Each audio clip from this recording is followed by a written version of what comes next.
The Lost Child by Mulk Raj Anand is the story of a small child who gets lost in a fair.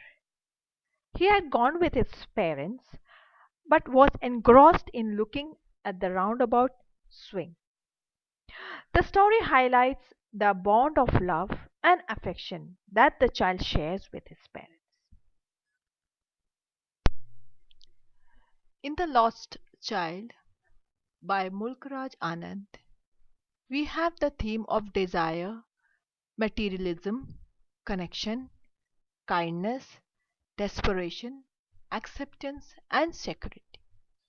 The story concentrates on the universality of a child's desire for everything, but in the end, we find that he forgets all the materialistic things around him, but only wants his parents as the closest one around him.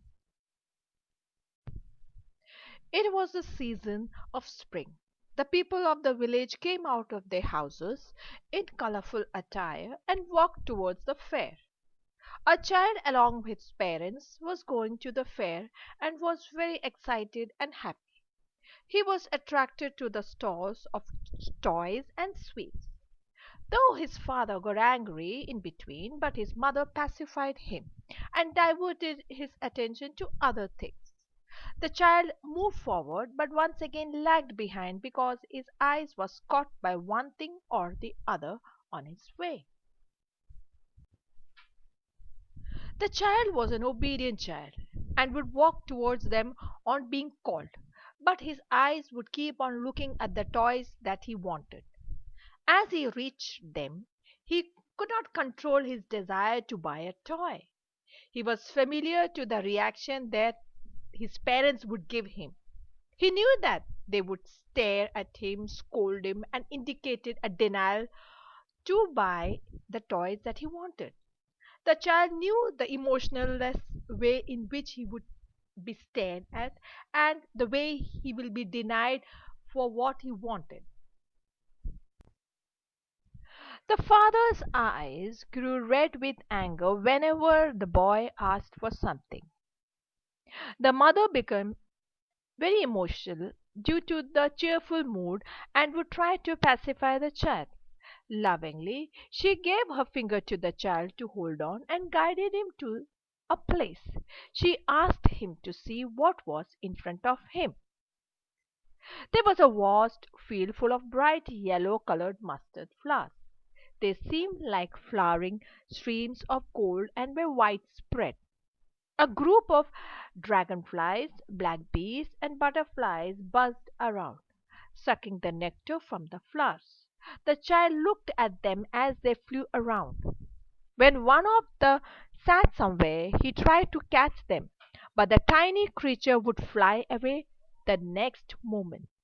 The mother called out to him as they started walking again. The child ran towards his parents. He walked next to them, but after a few steps he stopped to see the insects who were coming out of the soil. Once again the child was left behind. The parents again called him. Come on, child, come on. They sat next to a well under the shady trees. The child once again ran and joined his parents. As the child entered the shady forested area, he was welcomed by a shower of flowers. He forgot his parents and started collecting the petals that had fallen. Just then he heard the cooing of doves and was excited to see them. He started chasing the birds and in the process the petals fell from his hand. This shows that as the child got attracted to everything, his inquisitive nature made him lag behind and he forgot what he was supposed to do. The parents called the child who was running and playing around a banyan tree.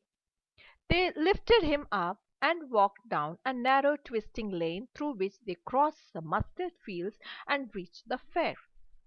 As they neared the village, the child could see many other footpaths, and he was fascinated to everything that was around him. But at the same time, he was confused. At the entrance of the fair, to one corner, a sweetmeat seller had set up his stall.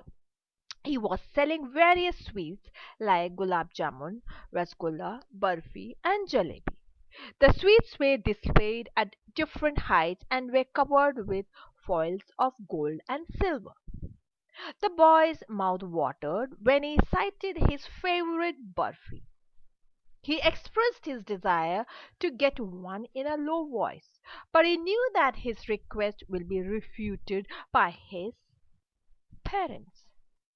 They would say that he was greedy for the barfi, as he did not expect that his demand would be fulfilled, so he walked on.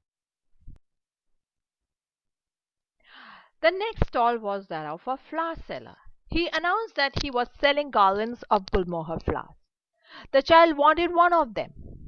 He walked towards the basket of flowers and again announced his desire to have one in a low voice. But he knew that his demand would not be fulfilled. They would refuse to buy him the flowers as they would say that they were too cheap. And again the boy walked ahead without expecting a reply from his parents. The next thing that the child came across was a balloon seller selling balloons of different colors of rainbow. The child was attracted to the shining colors of the balloon and wanted to have them all. They knew that his parents would not buy the balloons for him as they would reason out that he was too old to play with a balloon. So the child walked on further. Then he paused at a snake charmer who was playing a flute, and the snake was twisting its neck to the music. The snake had coiled itself in a basket and had raised its head out. It bent and moved its neck gracefully like a swan. It seemed that the music of the flute was heard by the snake, and the invisible ears had moved according to the flow of the music, or maybe looking at the flute. The boy walked towards the snake charmer, but as his parents had warned him not to remain away from the unpleasant people around him, so he did not move closer. Then, moving further on, he saw the roundabout swing. It was full of men, women, and children who were enjoying the ride. The boy watched the people on the roundabout and then, with a lot of courage, expressed his desire to go on the roundabout. When his parents did not reply, he turned towards them. He saw that they were nowhere near him. He looked around and behind, but he could not find his parents anywhere. When his parents did not reply, the boy looked around for them, but he could not find them. The boy cried loudly, jerked his body, and ran here and there, calling out for his parents. He was full of fear and tears and started rolling down his cheeks. As he wailed and ran around, his turban opened and his clothes became muddy. After some time, he gave up. The loud cries turned into mild sobs. He saw some people standing and talking and tried to find out if his parents were among them. The laughter and the talks of the people were meaningless for the child. He was simply searching for his parents.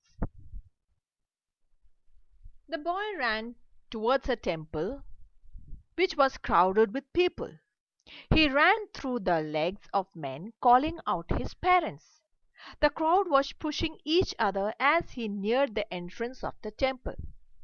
The boy got scared of huge, strong men who stared people with their murderous eyes and pushed them with their strong and big shoulders. The boy could have been crushed under the feet of the men had his cries not been heard by a man in the crowd. In the crowd, he lifted the child out. As the man got the child out of the crowd, he asked him, how he had reached there and what were his parents' names. The boy cried even more and repeated that he wanted to go to his parents. The man tried to soothe him by taking him to the roundabout, but he was not ready to listen. The child screamed more loudly and said that he wanted his parents.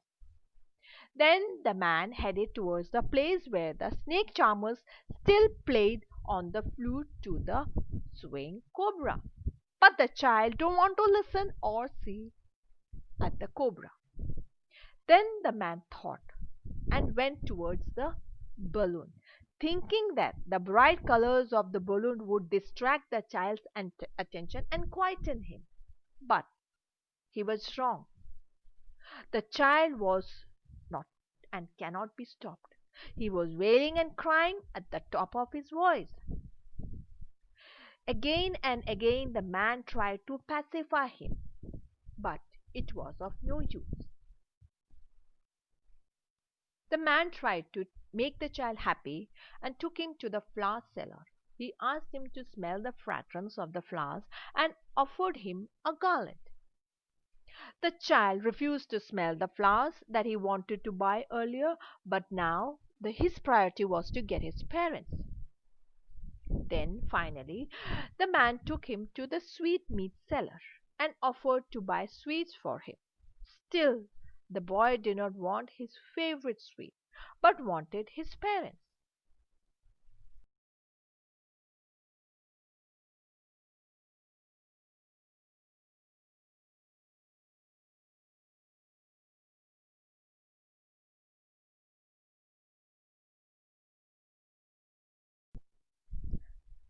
The story, The Lost Child, highlights the bond of love, affection that the child shares with his parents. The parents are the ones who care for their children, and sometimes parents are not able to purchase or give or heed to the demands what the child asks for. But the love that is between them cannot be doomed by materialistic things. The stranger tries to quieten the child, but he is not able to pacify him with those materialistic things because the love, the bond that the child had and have with his parents is too much to be broken. Thank you.